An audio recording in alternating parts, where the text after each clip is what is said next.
Hello guys, welcome back to Filmy മാനിയ.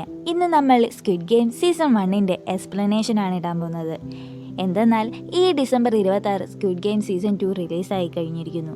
ഇതുവരെ ഈ series കാണാത്തവർക്ക് വേണ്ടിയും കണ്ടിട്ടും മറന്നുപോയവർക്കും വേണ്ടി ഞാൻ ഈ ചുരുങ്ങിയ ടൈം കൊണ്ട് ഈ ഒരൊറ്റ വീഡിയോയിൽ സീസൺ 1 വളരെ ചെറിയ രീതിയിൽ വിശദീകരിക്കുകയാണ്. കാരണം എന്തെന്ന് വെച്ചാൽ ഇത് രണ്ടാമത് കാണാനുള്ള ടൈമിന് നമുക്കില്ല.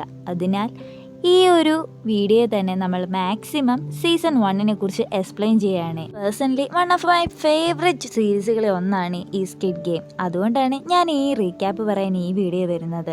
കോവിഡ് ടൈമിൽ റിലീസ് ആയതുകൊണ്ട് തന്നെ ഈ സീരീസ് അത്യാവശ്യം എല്ലാവരും തന്നെ കണ്ടിട്ടുണ്ട്. ഈ കഥയിൽ നമ്മുടെ കഥാനായകൻ എങ്ങനെ പൈസ ഉണ്ടാക്കാന്നോർത്ത് വളരെ വിഷമിച്ച് നടക്കുമ്പോൾ അവൻ്റെ മുമ്പിലേക്ക് ഒരാൾ വരുന്നു.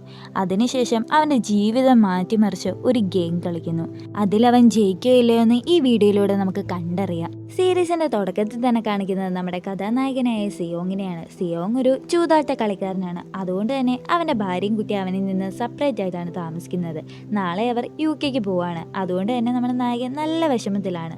പോരാഞ്ഞിട്ട് അവൻ താമസിക്കുന്നത് അവൻ്റെ വയസ്സായ അമ്മയുടെ കൂടെയാണ്. അങ്ങനെ അവൻ റെയിൽവേ സ്റ്റേഷനിൽ ഇരിക്കുമ്പോഴാണ് ഒരാൾ അവൻ്റെ അടുത്ത് വന്നിരുന്നിട്ട്, ഇത് നീ കളിച്ച് ജയിക്കുവാണെങ്കിൽ നിനക്ക് പൈസ തരാം, ഇല്ലെങ്കിൽ ഞാൻ നിന്നെ അടിക്കുമെന്ന്. അതും പറഞ്ഞ് അവർ കളിക്കുന്നു. ആദ്യം തോറ്റെങ്കിലും രണ്ടാമത് നമ്മളെ നായകൻ തന്നെ ജയിക്കുന്നു. അങ്ങനെ അവൻ ആ പൈസ കിട്ടുമ്പോൾ അയാൾ ഒരു കാർഡ് കൊടുത്തിട്ട് പറയാണ്, നിനക്ക് ഇനിയും കളിച്ച് പൈസ ഉണ്ടാക്കണമെങ്കിൽ ഈ കാർഡിലുള്ള സ്ഥലത്തോട്ട് നീ വരണമെന്ന്. അങ്ങനെ അവൻ ആ സ്ഥലത്ത് എത്തുമ്പോഴേക്കും ഒരു വാൻ വന്ന് അവനെ വിളിച്ചുകൊണ്ട് പോകുന്നു. കണ്ണവർക്കെന്ന് നമ്മുടെ നായകൻ ഞെട്ടിപ്പോവാണ്. അവനെ പോലെ തന്നെ നിറയെ ആൾക്കാർ അവിടെ ഉണ്ട് കളിക്കാൻ. നമ്മുടെ നായകൻ്റെ നമ്പർ 456 ആണ്. പക്ഷേ ഈ ഗെയിമിലെ പ്ലെയർ നമ്പർ 1 എന്ന് പറയുന്നത് ഈ മുത്തശ്ശനാണ്. ഇദ്ദേഹം ഇവിടെ വരാൻ കാരണം എന്ന് വെച്ചാൽ അയാൾക്ക് ബ്രെയിൻ ട്യൂമറാണ്. അതുകൊണ്ട് തന്നെ ചികിത്സിക്കാൻ പൈസ ഇല്ലാത്തതുകൊണ്ട്. അടുത്തതായിട്ട് കാണിക്കുന്നത് കാങ്സി ബിയോക്ക് എന്ന് പറയുന്ന ഈ ഒരു പെൺകുട്ടിയാണ്. ഇവളുടെ വീട്ടിലെ അവസ്ഥ കാരണമാണ് ഇവിടെ വന്നിരിക്കുന്നത്. ഇവളെ നമ്മുടെ നായകന് നേരത്തെ തന്നെ അറിയാം. കാരണം എന്തെന്ന് വെച്ചാൽ ഇവളും അവനെ പോലെ തന്നെ ബെറ്റ് വെക്കാറുണ്ട്. അടുത്ത കഥാപാത്രം അലി അബ്ദുൾ എന്ന് പറയുന്ന ആളാണ്. അയാളുടെ വീട്ടിലെ അവസ്ഥ കാരണമാണ് ഇവിടെ വന്നിരിക്കുന്നത്. അടുത്ത കഥാപാത്രം ചോസാംബോ. ഇയാൾ നമ്മുടെ കഥാനായകന്റെ ചെറുപ്പം മുതലുള്ള കൂട്ടുകാരനാണ്.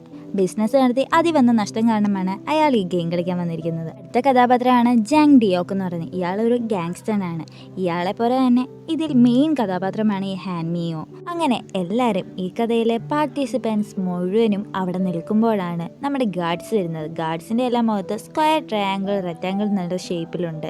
ഇവരിപ്പോൾ ഇവിടെ വന്നിരിക്കുന്നത് ഈ ഗെയിമിൻ്റെ കുറച്ച് റൂൾസ് പറയാനാണ്. റൂൾ നമ്പർ 1 എന്ന് പറയുന്നത് പ്ലെയർ എന്തായാലും ഇതിലുള്ള എല്ലാ ഗെയിമിലും പാർട്ടിസിപ്പേറ്റ് ചെയ്യണം. 2 എന്ന് പറയുന്നത് റൂൾസ് ഫോളോ ചെയ്തില്ലെങ്കിൽ ആ പ്ലെയർ എലിമിനേറ്റ് ആകും. 3 എന്ന് പറയുന്നത് എല്ലാവർക്കും ഈ ഗെയിം കളിക്കണോ ഇല്ലയോ എന്ന് മെജോറിറ്റി വെച്ച് നോക്കും. അതിൽ താല്പര്യം അനുസരിച്ച് ഇനിയും കളി മുന്നോട്ട് പോകും. നിസ്സാരമായ ഈ 3 റൂൾസുകളും പറഞ്ഞ് എല്ലാവരും തന്നെ സൈൻ ചെയ്ത് കൊടുക്കുന്നു. അങ്ങനെ അവർ ആദ്യത്തെ കളിക്കിറങ്ങുന്നു. എല്ലാം കണ്ടുകൊണ്ട് ബ്ലാക്ക് മാസ്ക് ഇട്ട ഒരാൾ നിൽപ്പുണ്ട്. ഇയാൾ ഈ കഥയിലെ മെയിൻ ഒരു കഥാപാത്രമാണ്. അങ്ങനെ ഗെയിം സ്റ്റാർട്ട് ചെയ്യുന്നു. എന്തെന്നാൽ പണ്ട് നമ്മൾ കുഞ്ഞിലെ കളിക്കില്ലായിരുന്നു. റെഡ് ലൈറ്റ്, ബ്ലൂ ലൈറ്റ് എന്നും പറഞ്ഞ് അവൾ തിരിയുമ്പോൾ ആരനങ്ങുന്നു അയാൾ ഈ ഗെയിമിൽ നിന്നും ഔട്ടായിരിക്കും. അങ്ങനെ ഗെയിം സ്റ്റാർട്ട് ചെയ്യുമ്പോൾ ആദ്യം തന്നെ ഒരാൾ ഓടിയെത്തുന്നു. അയാൾ അനങ്ങിയതുകൊണ്ട് തന്നെ ആ നിമിഷം തന്നെ വെടിവെച്ച് അയാളെ കൊല്ലുന്നു. ഗെയിമിൽ നിന്നും ഔട്ടാവുന്ന പോലെ തന്നെ ജീവനും പോകുമെന്ന് അവിടെ ഉള്ളവർക്ക് മൊത്തം മനസ്സിലാകുന്നു. അയാൾ ചോര ശ്രദ്ധിക്കുന്ന കണ്ട് എല്ലാവരും തന്നെ പേടിച്ച് വരണ്ട് ഓടുകയാണ്. ഓടിയവരെല്ലാം അനങ്ങിയവരെയൊക്കെ അത് വെടിവെച്ച് കൊല്ലുവാണ്. അങ്ങനെ ആ പാവ തിരിയുന്ന നേരം കൊണ്ട് നമ്മളെ വൃദ്ധനായ ആ മനുഷ്യനില്ലേ അയാൾ പയ്യെ പയ്യെ പയ്യെ മുന്നോട്ട് വന്ന് ഗെയിം കളിക്കുകയാണ്. അതും ഒട്ടും ഭയമില്ലാതെ നല്ല ആസ്വദിച്ച്. അങ്ങനെ അയാൾ കളിക്കുന്ന കണ്ട് എല്ലാവരും പയ്യെ കളിക്കാൻ തുടങ്ങി. ഒരു ഘട്ടം വന്നപ്പോൾ നമ്മുടെ നായകൻ വീഴാൻ വന്നപ്പോൾ അലി എന്ന് പറഞ്ഞ ആളാണ് അവനെ രക്ഷിക്കുന്നത്. അങ്ങനെ ലാസ്റ്റ് ടൈം ആയിരിക്കുന്നു കളിയുടെ അവസാനം എല്ലാവരും ഓടുകയാണ്. ഓടി ഓടി ഓടി ലാസ്റ്റ് ഫൈനൽ ടൈമിനൊത്ത് എല്ലാവരും ചാടി രക്ഷപ്പെടുന്നു. അതുകൊണ്ട് ബാക്കിയുള്ളവർ ജീവനോടെ ഇരിക്കുന്നു, അല്ലാത്തവരൊക്കെ മരിച്ചു പോകുന്നു. കഴിഞ്ഞ സംഭവങ്ങൾ കണ്ട് പേടിച്ച ആൾക്കാരെല്ലാവരും കൂടെ അവർക്ക് വീട്ടിൽ പോകണമെന്ന് പറഞ്ഞ് ബഹളം ഉണ്ടാക്കുകയാണ്. അപ്പോഴാണ് മരിച്ചവർക്ക് വേണ്ടിയുള്ള തുക ആ മരിച്ചതുകൊണ്ട് തന്നെ ഇനി കളിക്കുന്നവർക്ക് വേണ്ടി ആ ഒരു ഗോളത്തിൽ വീഴുന്ന കാണുന്നത്. അപ്പോഴാണ് എല്ലാവരും ഓർക്കുന്നത് 3rd റൂൾ എന്ന് പറയുന്ന മജോറിറ്റിയുടെ അഭിപ്രായം അനുസരിച്ചായിരിക്കുമല്ലോ എന്ന്. അങ്ങനെ അവർ വോട്ട് ചെയ്യുന്നതിൻ്റെ ലാസ്റ്റ് അവസാനം ഒരു വോട്ട് വരുമ്പോൾ നമ്മുടെ മുത്തശ്ശനാണ് വരുന്നത്. മുത്തശ്ശൻ കളി വേണ്ടെന്ന് പറഞ്ഞ് അവരെ എല്ലാം തിരിച്ച് അവരുടെ പഴയ സ്ഥലത്ത് കൊണ്ടുവിടുന്നു. തിരിച്ചെത്തിയ നായകൻ അപ്പോൾ തന്നെ പോലീസ് സ്റ്റേഷനിൽ പോയി ഇങ്ങനെ ഒരു ഗെയിം നടക്കുന്നുണ്ട്, ഇത് തടയണമെന്നും പറഞ്ഞ് പറയുന്നു. അവരെല്ലാം ഇവനെ ഭ്രാന്താന്നും പറഞ്ഞ് അതൊന്നും ചെവിക്കൊള്ളുന്നില്ല. അപ്പോൾ ഇവൻ്റെ കയ്യിരിക്കുന്ന കാർഡ് കാണുന്ന ഒരു പോലീസുകാരൻ അയാളുടെ ചേട്ടനെ കാണാനായിട്ട് കുറേ നാളായി. അതിനു മുമ്പ് ഇതുപോലത്തെ ഒരു കാർഡ് കിട്ടിയത് ഓർക്കുന്നു. ആ നായകൻ കൂട്ടുകാരനോട് എന്നിട്ട് ഇനി എന്ത് ചെയ്യും, പോലീസിനോട് പറഞ്ഞാലോ എന്ന് ചോദിക്കുമ്പോൾ ഒരു കാര്യമില്ലെന്ന് അയാൾ പറയുന്നു. അങ്ങനെ അവൻ്റെ അമ്മയുടെ അവസ്ഥയും വളരെ മോശമായിരിക്കുകയാണ്. എല്ലാവരുടെയും അവസ്ഥയും വളരെ മോശമായിട്ട് ആർക്കും ഒട്ടും പറ്റാതെ ഇതിലും ഭേദം മരിക്കുന്നതാണ് നല്ലതെന്നും പറഞ്ഞ് എല്ലാവരും തന്നെ തിരിച്ച് ഗെയിമിലോട്ട് വരാൻ തീരുമാനിക്കുന്നു. അങ്ങനെ എല്ലാവരും തന്നെ ആ വാനിൽ തിരിച്ചു കയറി നമ്മുടെ സ്ക്വിഡ് ഗെയിമിൽ തന്നെ വരുന്നു. എല്ലാവരും എന്താ തിരിച്ചു വന്നതെന്ന് ചോദിക്കുമ്പോൾ എല്ലാവരും അവരുടെ അവസ്ഥകൾ പറയുന്നു. അങ്ങനെ സിയോങ്, പ്രായമായ മനുഷ്യന് കങ്, അലി, ചോ ഇവരെല്ലാവരും ഒരു ടീമാവുന്നു. അങ്ങനെ അടുത്ത ഗെയിം സ്റ്റാർട്ട് ചെയ്യുകയാണ്. ഈ ഗെയിം എന്താണെന്ന് വെച്ചാൽ ഒരു പഞ്ചസാര ലായനിയിൽ അത് എന്തെങ്കിലും ഒരു അച്ച് കാണും. ആ അച്ച് നമ്മൾ സൂചി കൊണ്ട് വളരെ സൂക്ഷ്മതയോടെ അത് അതേ ഷേപ്പിൽ തന്നെ മുറിച്ചെടുക്കണം. എല്ലാവരും ഓർത്ത് അവർക്ക് എളുപ്പമുള്ളതായിരിക്കും കിട്ടുകയെന്ന്. അങ്ങനെ ഓരോരുത്തർ തുറന്നു നോക്കുമ്പോൾ ട്രയാങ്കിൾ, സ്റ്റാർ, അമ്പള അങ്ങനെ ഓരോ ഷേപ്പ്. നമ്മുടെ നായകന് അവന് എളുപ്പമുള്ളതായിരിക്കും കിട്ടിയതെന്ന് ഓർത്ത് നോക്കുമ്പോൾ അവന് കിട്ടിയത് വെച്ച് ഏറ്റവും പാടുള്ള അമ്പള്ള ഷേപ്പാണ് കിട്ടുന്നത്. ഓരോരുത്തരും വളരെ പാടുപെട്ട് തന്നെ ഗെയിം കളിക്കുകയാണ്. നമ്മുടെ നായകൻ എന്ത് ചെയ്യുന്നത് വെച്ചാൽ അതൊന്ന് ലിക്ക് ചെയ്തിട്ട് സൂര്യപ്രകാശത്തോട്ട് നോക്കുന്നു. ലിക്ക് ചെയ്യുമ്പോൾ ആ പഞ്ചസാര ലൈനി കുറച്ചാൽ ലിക്കുമല്ലോ, അപ്പോൾ അവൾ അതിനത് ഊരാൻ എളുപ്പമായതുകൊണ്ടാണ് അവൻ അങ്ങനെ ചെയ്യുന്നത്. അങ്ങനെ നമ്മുടെ ഗാങ്സ്റ്റർ പാടുപെട്ടിരിക്കുമ്പോൾ മറ്റേ ആ പെണ്ണില്ലേ ഹാന്, അവൾ ലൈറ്റർ എറിഞ്ഞു കൊടുത്തിട്ട് അത് വെച്ചിട്ട് ചെയ്യാൻ പറയുന്നു. അങ്ങനെ ഗാങ്സ്റ്റർ അത് എടുത്തിട്ട് അതിൻ്റെ സഹായത്തോടെ ജയിക്കുന്നു. അങ്ങനെ ഈ ടൈമിനുള്ളിൽ ഇത് കഴിയാത്തവരെയൊക്കെ തന്നെ തോറ്റുപോകുന്നു. അപ്പോഴാണ് ഒരു മനുഷ്യൻ വന്നിട്ട് ഗാർഡിനെ അടിച്ചിട്ടിട്ട് അയാളുടെ നിന്ന് തോക്ക് മേടിച്ച് അയാളുടെ നേരെ ചൂണ്ടുന്നു. മുഖംമൂടി മാറ്റുമ്പോൾ അതൊരു കൊച്ചു പയ്യൻ. അയാളോർത്ത് ഏതോ വലിയൊരു ആളായിരിക്കുമെന്ന്. അയാൾ സ്വയം വെടിവെച്ച് മരിക്കുന്നു. ഇത് കണ്ട ആ മാസ്ക് മാനില്ലേ, അയാൾ നേരെ വന്നിട്ട് റൂൾസിനെതിരായിട്ട് അവൻ മുഖം കാണിച്ചു പറഞ്ഞ് ആ ഗാർഡിനെ തന്നെ കൊല്ലുന്നു. അങ്ങനെ ഇത് കണ്ട് അവിടെ ഉള്ളവർ വളരെയധികം പകച്ചു നിൽക്കുകയാണ്, സ്വന്തം ആൾക്കാരെ തന്നെ കൊല്ലുന്ന കണ്ടിട്ട്. പിന്നീട് ഫുഡ് എടുക്കുന്ന ടൈമാണ്. എല്ലാവരും ഫുഡ് മേടിക്കുമ്പോൾ നമ്മുടെ ഗാങ്സ്റ്റർ അത് പോരാ, അവന് കുറച്ചുകൂടെ ഫുഡ് വേണം. അതും പറഞ്ഞ് അവിടെയുള്ള പാവങ്ങളെ തല്ലിപ്പറിച്ച് അവരുടെ കയ്യിരിക്കുന്ന എല്ലാ ഫുഡുകളും മേടിച്ച് അവൻ തിന്നെയാണ്.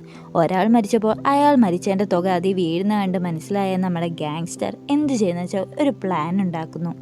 പ്ലാൻ എന്തെന്ന് വെച്ചാൽ എല്ലാവരും ഉറങ്ങുന്ന നേരത്ത് ആൾക്കാരെ കൊല്ലുക. അങ്ങനെ അന്ന് രാത്രി അവിടെ കൊലയാണ് നടക്കുന്നത്. ഗാങ്സ്റ്ററും അവൻ്റെ ടീമിലുള്ള ആൾക്കാരും മറ്റുള്ളവരെ കൊല്ലാൻ ശ്രമിക്കുകയാണ്.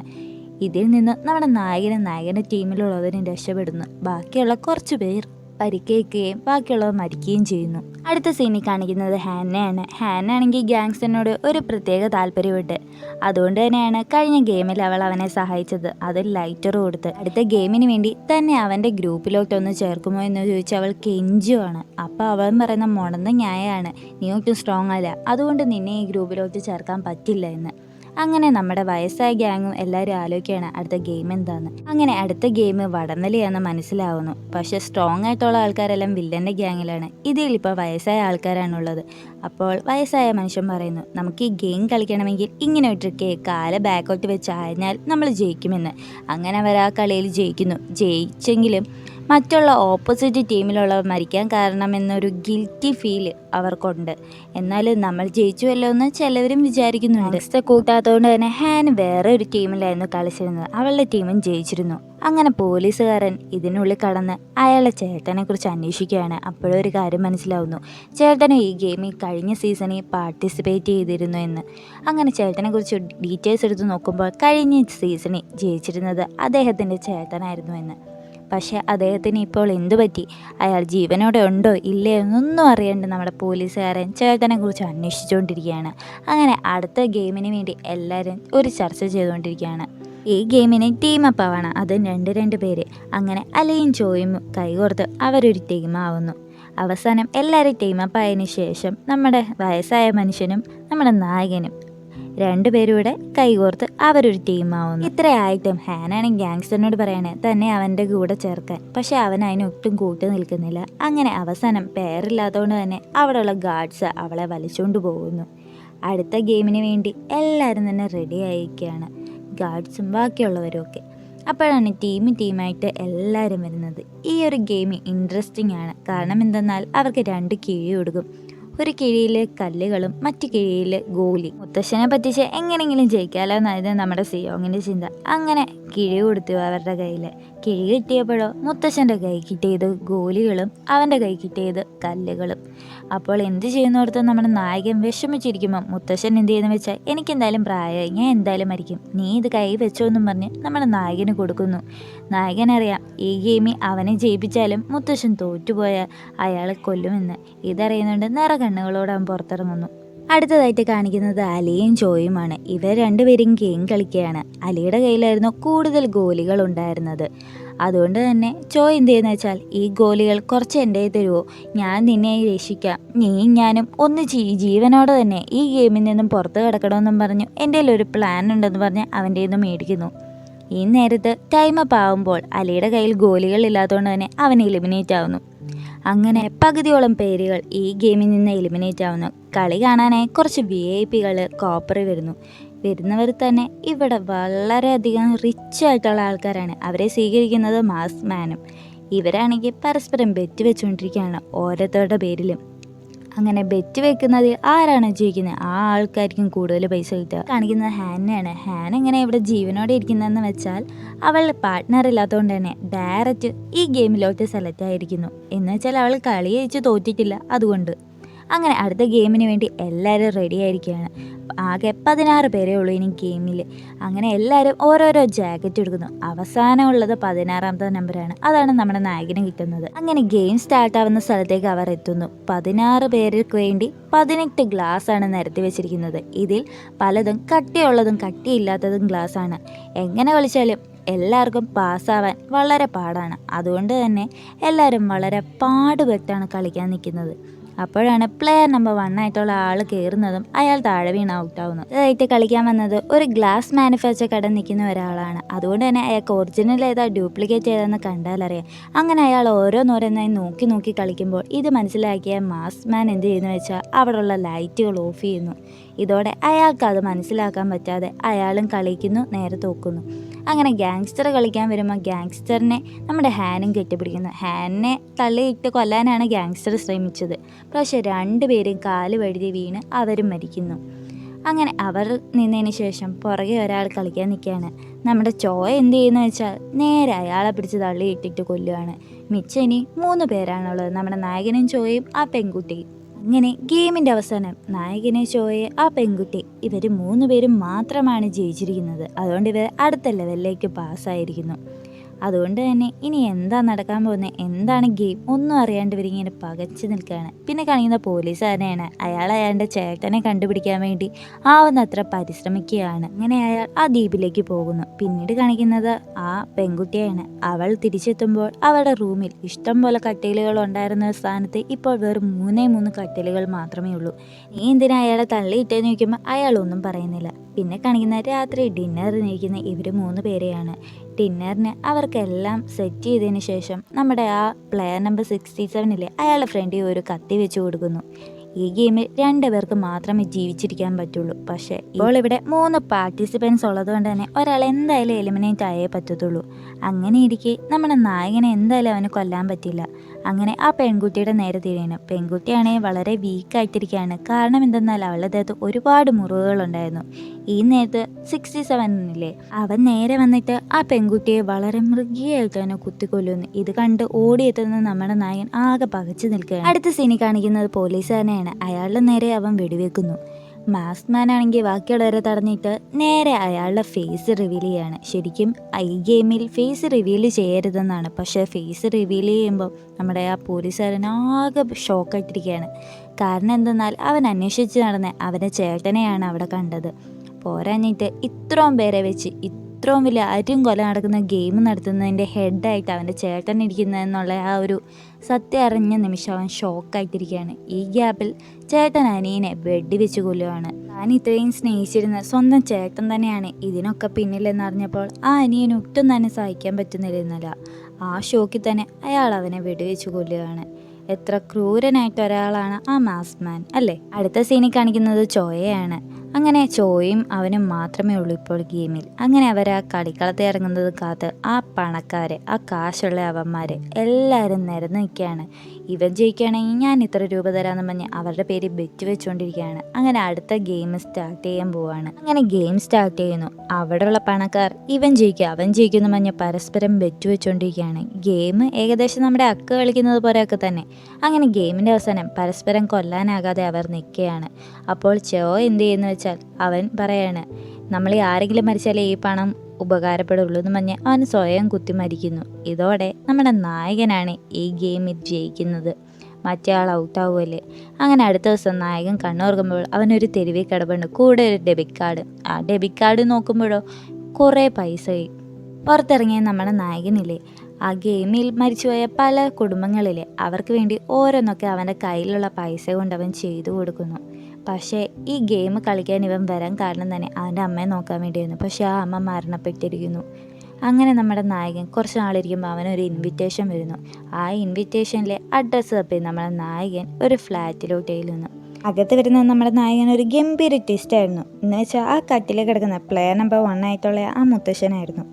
നിങ്ങളെങ്ങനെ ഇവിടെ ഇരിക്കുന്നതെന്ന് ചോദിക്കുമ്പോൾ അത് പിന്നെ ഞാനായിരുന്നു ഈ ഗെയിമിൻ്റെ ഫോമർ, ഞാനായിരുന്നു ഈ ഗെയിം ഡെവലപ്പ് ചെയ്തത്, അതുപോലെ തന്നെ ഗെയിമിൽ കളിച്ചാൽ എങ്ങനെ ഇരിക്കുമെന്ന് അറിയാനുള്ള ഒരു ആകാംക്ഷ കാരണമാണ് ഞാൻ ഈ ഗെയിമിൽ കളിച്ചതെന്ന് അയാൾ പറയുന്നു. നിങ്ങൾ കാരണമല്ലേ ഇത്രയും പേര് മരിച്ചെന്നും പറഞ്ഞ് അവൻ്റെ ദേഷ്യം മൊത്തം അയാളോട് തീർക്കുന്നു. പുറത്തിറങ്ങുമ്പോഴേക്കും ബ്രെയിൻ ട്യൂമർ കാരണം അയാൾ മരിച്ചിരുന്നു. പിന്നീട് കാണിക്കുന്ന നമ്മുടെ നായകൻ ഓരോരുത്തരുടെ അടുത്ത് പോയി ആ പൈസ ഓരോരുത്തരെയായിട്ട് ഏൽപ്പിക്കുകയാണ്. നമ്മുടെ നായകൻ മകളെ കാണാൻ വേണ്ടി UK പോകാൻ റെഡിയായി വരുമ്പോഴാണ് അവൻ കളിക്കാൻ കാരണക്കാരനായ ആ വ്യക്തിയിൽ അയാൾ അവിടെ ഇരിക്കുന്ന കാണുന്നത്. അയാളെ ഇനി ഞാൻ ഈ ഗെയിം കളിക്കാൻ അനുവദിക്കില്ല, ആരെയും അനുവദിക്കില്ല എന്നും പറഞ്ഞുള്ള ഉറച്ച തീരുമാനത്തോടെ തിരിച്ചു വരുന്ന നമ്മുടെ നായകനെ കാണിച്ചുകൊണ്ടാണ് ഈ സീരീസ് അവസാനിക്കുന്നത്. പക്ഷേ ഇതിന് സെക്കൻഡ് പാർട്ടുണ്ട്, അതാണ് ഈ 26-ന് റിലീസായിരിക്കുന്നത്. ഈ വീഡിയോ വെറും ജസ്റ്റ് ഒരു റീക്യാപ്പ് മാത്രമാണ്. ശരിക്കും ഞാൻ ഈ കഥ ഫുള്ള് വിവരിച്ചിട്ടില്ല, വളരെ മെയിൻ കുറച്ച് ഭാഗങ്ങൾ മാത്രമാണ് വിശദീകരിച്ചിരിക്കുന്നത്. അടുത്ത വീഡിയോ കാണുന്നതുവരേക്കും ബായ്. എല്ലാവർക്കും ഈ വീഡിയോ ഒന്ന് ഷെയർ ചെയ്ത് കൊടുക്കുക. Like, please subscribe.